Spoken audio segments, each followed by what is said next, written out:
نحمده ونصلي ونسلم على رسوله الكريم اما بعد فاعوذ بالله من الشيطان الرجيم بسم الله الرحمن الرحيم وسارعوا الى مغفرة من ربكم وجنة عرضها السماوات والارض اعدت للمتقين صدق اللہ العظیم۔ وسارعوا الى مغفرة من ربکم، اور دوڑ لگاؤ اپنے رب کی بخشش کی طرف، وجنت، اور جنت کی طرف، عرضها السماوات والارض، وہ جنت جس کی چوڑائی آسمان و زمین کے برابر ہے، اعدت للمتقین، اور وہ جنت پرہیزگاروں کے لیے تیار کی گئی ہے۔ اس قابل تو نہیں کہ استاد محترم کی جگہ پہ میں کچھ کہوں، لیکن ان کی دعاؤں سے اور ان کی محنت سے اور ان کے حکم سے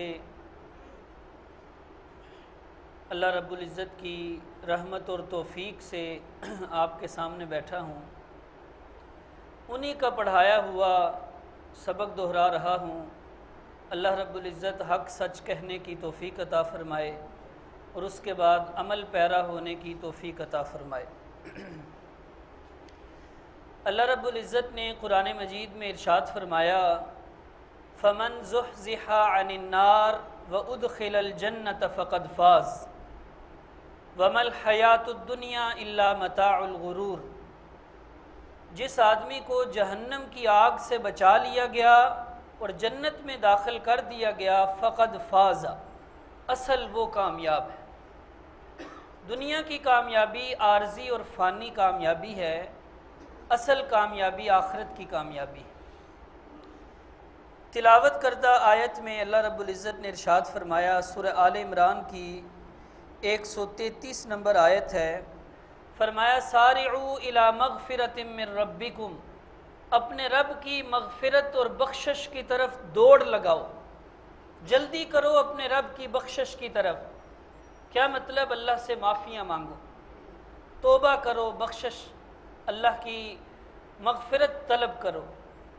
وجنت، اور جنت کی طرف دوڑ لگاؤ، وہ جنت عرضها السماوات والارض، جس کی چوڑائی آسمان و زمین کے برابر ہے۔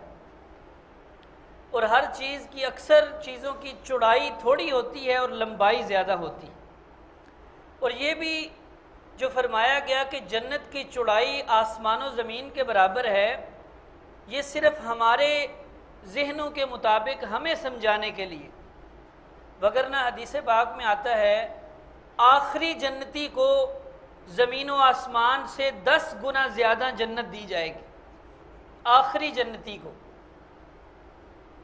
لیکن ہماری نظروں میں سب سے بڑی چیز زمین و آسمان ہے، اس لیے ہمیں سمجھانے کے لیے مثال دی گئی کہ جنت کی چوڑائی آسمان و زمین کے برابر ہے، لمبائی کی تو کوئی انتہا ہی نہیں۔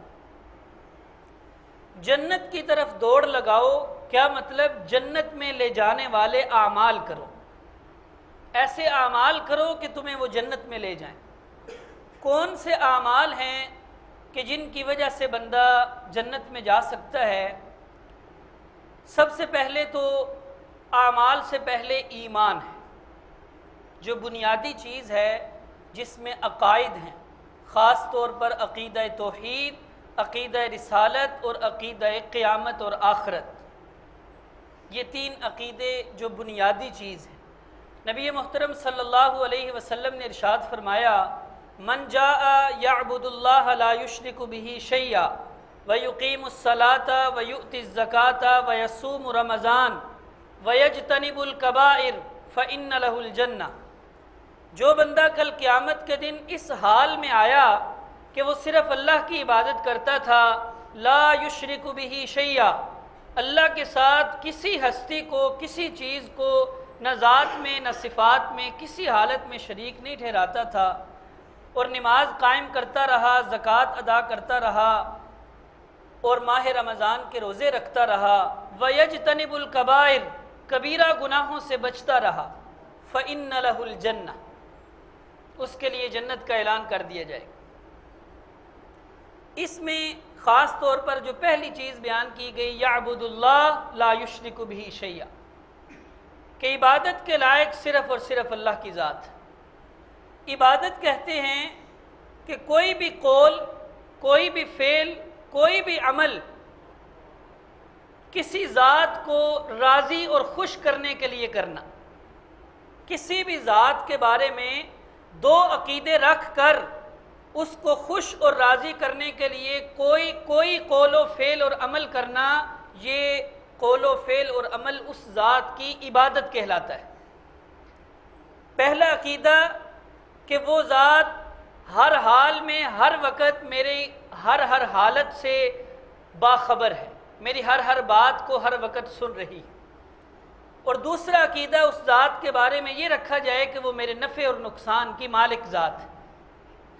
اگر تو یہ دو صفتیں اس ذات میں موجود ہوئیں، جس ذات کو راضی کرنے کے لیے ہم کوئی بھی قول و فعل اور عمل کریں تو پھر یہ قول و فعل اور عمل اس ذات کی عبادت بن جائے گی، اور اگر وہ عبادت کے لائق ذات نہ ہوئی تو پھر یہ شرک بن جائے گا۔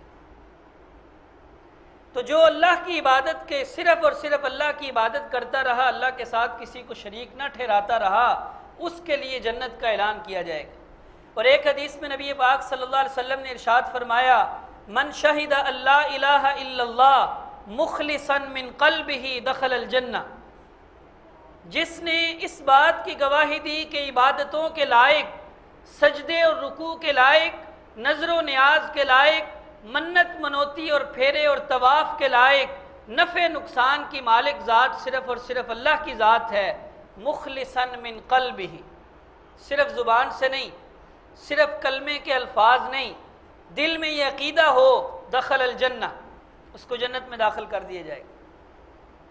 تو یہ ہے بنیاد، ایمان، عقیدہ توحید، یہ بنیاد اگر موجود ہے، قائم ہے، اس کے بعد وہ اعمال میں عرض کر رہا ہوں جن اعمال کے کرنے کی وجہ سے بندہ جنت میں داخل ہو جاتا ہے۔ نبی پاک صلی اللہ علیہ وسلم نے ارشاد فرمایا، من سأل اللہ الجنہ، جو اللہ سے جنت کا سوال کرے، ثلاثاً، 3 مرتبہ، کیا کہے؟ اللہم انی اسألک الجنہ، اللہم انی اسألک الجنہ، یا اللہ میں تجھ سے جنت کا سوال کرتا ہوں۔ 3 مرتبہ جو اللہ سے جنت مانگے، قالت الجنہ، جنت کہتی ہے اللہم ادخلہ الجنہ، یا اللہ اس بندے کو جنت میں داخل کر۔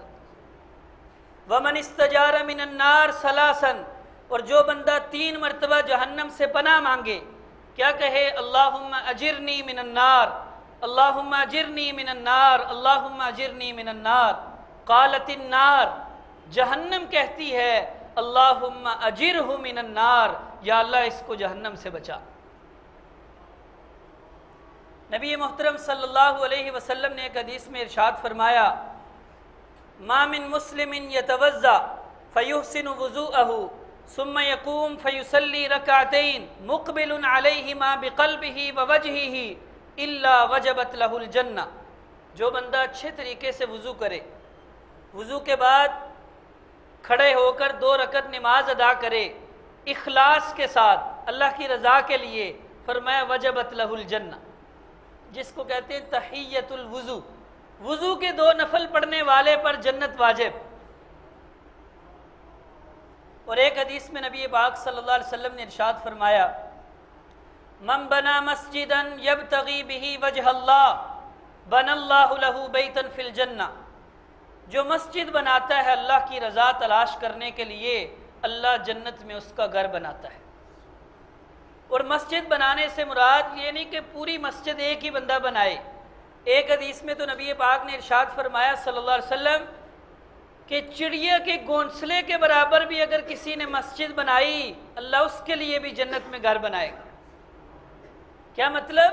کہ ہم اپنی حیثیت کے مطابق مسجد میں حصہ ڈال دیں، اللہ اپنی شان اور رحمت کے مطابق اس کا بدلہ عطا فرمائے۔ ایک مسجد اگر 1000 بندوں نے مل کر بنائی تو اللہ 1000 بندوں کے لیے جنت میں ایک گھر نہیں 1000 عالی شان گھر بنائے گا انشاءاللہ۔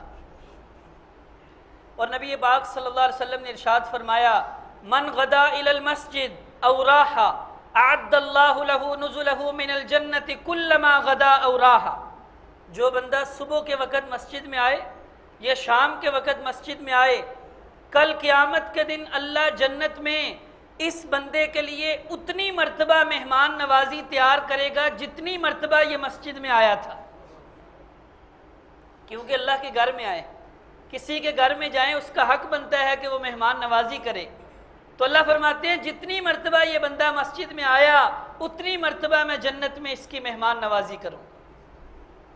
اور ایک حدیث میں آپ نے ارشاد فرمایا بشر المشائین فی الظلم الی اللیل بالمساجد، جو ان لوگوں کو خوشخبری دے دو جو اندھیرے میں مسجد کی طرف آتے ہیں، رات کے وقت اندھیروں میں مسجد کی طرف آتے ہیں، ان کو خوشخبری دے دو بالنور التام یوم القیامہ، قیامت کے دن ان کو کامل روشنی دی جائے گی، کامل نور کی خوشخبری دے دو ان بندوں کو۔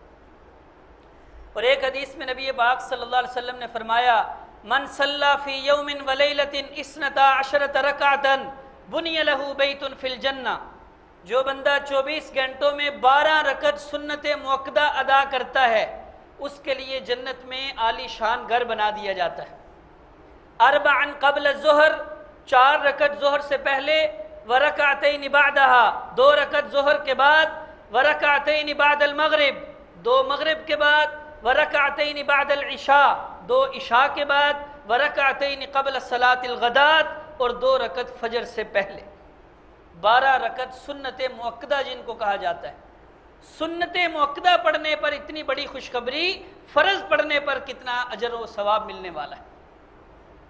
اور ایک حدیث میں نبی پاک صلی اللہ علیہ وسلم نے فرمایا من قرأ آیۃ الکرسی فی دبر کل صلاۃ مکتوبہ لم یمنعہ من دخول الجنۃ الا الموت، جو بندہ ہر فرض نماز کے بعد آیت الکرسی پڑھتا ہے، ہر فرض نماز کے بعد جو بندہ آیت الکرسی پڑھتا ہے اس کو جنت میں داخل ہونے سے رکاوٹ صرف موت ہے، موت آنے کی دیر ہے، وہ جنت میں داخل کر دیا جائے گا۔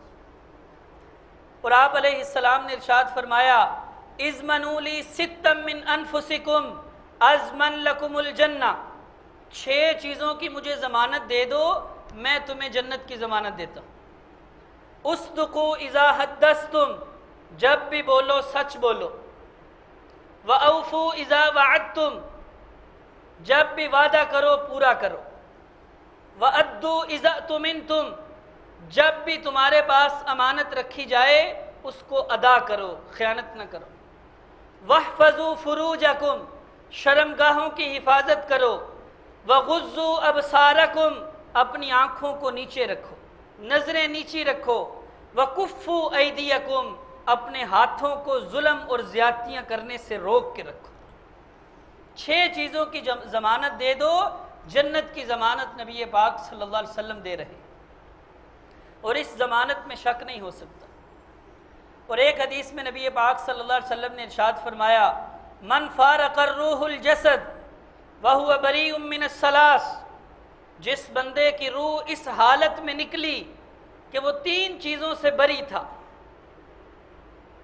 من الثلاث، 3 چیزوں سے، من الکبر والغلول والدین، تکبر، خیانت اور قرض، 3 چیزوں سے بری اس حالت میں جس بندے کی موت آئی، فرمایا دخل الجنہ، جنت میں داخل ہو۔ اور ایک حدیث میں نبی پاک صلی اللہ علیہ وسلم نے ارشاد فرمایا انا وکافل الیتیم فی الجنت ہاکذا واشار بالسبابۃ والوسطی، فرمایا میں اور یتیم کی کفالت کرنے والا، یتیم کا خیال رکھنے والا، یتیم کی پرورش کرنے والا جنت میں اس طرح ہوں گے۔ واشار بالسبابۃ والوسطی، جس طرح یہ 2 انگلیاں ملی ہوئی ہیں وہ بندہ جنت میں میرے ساتھ ہوگا۔ اور ایک حدیث میں من عال جاریتین، فرمایا جس نے اپنی 2 بیٹیوں کی پرورش کی یا 2 بہنوں کی پرورش کی، دخلت انا وہو فی الجنت کہاتین، میں اور وہ جنت میں اس طرح ہوں گے۔ اور یہ ایک مرتبہ نبی پاک صلی اللہ علیہ وسلم نے حضرت عائشہ رضی اللہ تعالیٰ عنہ کے سامنے یہ بات فرمائی کہ جس کی 3 بیٹیاں ہوں اس نے اپنی 3 بیٹیوں کی اچھے طریقے سے پرورش کی ہو، پیدا ہوتے وقت ان کا اچھا نام رکھا ہو، پھر ان کی اچھی تربیت کی ہو، اچھا پڑھایا ہو، دین پڑھایا ہو، پھر اچھا رشتہ دیکھ کر کسی جگہ اس کو اس کے گھر پہنچا دیا ہو، فرمایا وہ جنت میں میرے ساتھ ہو۔ حضرت عائشہ رضی اللہ تعالیٰ نے عرض کیا یا رسول اللہ اگر کسی کی 2 ہوں؟ آپ نے فرمایا 2 کے لیے بھی یہی خوشخبری ہے۔ حضرت عائشہ نے پوچھا یا رسول اللہ اگر کسی کی 1 ہو؟ آپ نے فرمایا 1 کی پرورش کرنے والا بھی میرے ساتھ ہوگا جنت میں۔ حضرت عائشہ رضی اللہ تعالیٰ نے عرض کی یا رسول اللہ اگر کسی کی 1 بھی نہ ہو؟ آپ نے فرمایا مجھے پتہ ہے تو اپنے بارے میں پوچھ رہی ہے، تو میرے ساتھ ہی ہوگی، تو جنت میں میرے ساتھ ہی ہو۔ جیسے ایک مرتبہ حضرت فاطمہ رضی اللہ تعالیٰ عنہ اور حضرت عائشہ رضی اللہ تعالیٰ عنہ کی ذرا بحث ہوئی۔ حضرت فاطمہ فرماتی ہیں میں افضل ہوں، میں نبی کے جگر کا ٹکڑا ہوں۔ حضرت عائشہ نے فرمایا میں افضل ہوں۔ ٹھیک ہے تو نبی کے جگر کا ٹکڑا ہے لیکن میں افضل ہوں، کیوں، کیا دلیل ہے؟ حضرت عائشہ رضی اللہ تعالیٰ عنہ نے فرمایا کون افضل ہے اس کا فیصلہ کل قیامت کے دن ہوگا، اور کل قیامت کے دن میری انگلی نبی کے ہاتھ میں ہوگی اور تیری انگلی علی کے ہاتھ میں ہوگی، اور نبی علی سے افضل ہے، اس لیے میں افضل ہوں۔ اور جیسے آپ نے فرمایا انا والساعۃ کہاتین، میں اور قیامت اس طرح ہے، کیا مطلب؟ جس طرح 2 انگلیوں کے درمیان تیسری انگلی کوئی نہیں، اسی طرح میرے اور قیامت کے درمیان کوئی اور نبی آنے والا نہیں۔ اور ایک حدیث میں نبی پاک صلی اللہ علیہ وسلم نے ارشاد فرمایا افشوا السلام واطعموا الطعام وصلوا الارحام وصلوا باللیل والناس نیام تدخلوا الجنۃ بسلام۔ افشوا السلام، سلام کو عام کرو، کوئی بھی ملے السلام علیکم السلام علیکم۔ واطعموا الطعام، بھوکھوں کو کھانا کھلاؤ، محتاج کو کھانا کھلاؤ۔ وصلوا الارحام، صلہ رحمی کرو، رشتہ داروں سے، دوستوں سے، ساتھیوں سے اچھا سلوک کرو۔ وصلوا باللیل والناس نیام، اس وقت رات کو اٹھ کر نماز پڑھو جس وقت لوگ سوئے ہوئے ہوتے، تہجد کی نماز، یہ کام کرو تدخل الجنت بسلام، سلامتی کے ساتھ جنت میں داخل ہو جاؤ۔ یہ ہے اعمال جن کے ذریعے سے بندہ جنت کی طرف دوڑ لگا سکتا ہے۔ اللہ رب العزت سے دعا ہے کہ اللہ رب العزت سمجھنے کی اور ان پر عمل کرنے کی توفیق عطا فرمائے۔ اللہم صلی علی سیدنا اللہم انت السلام و منک السلام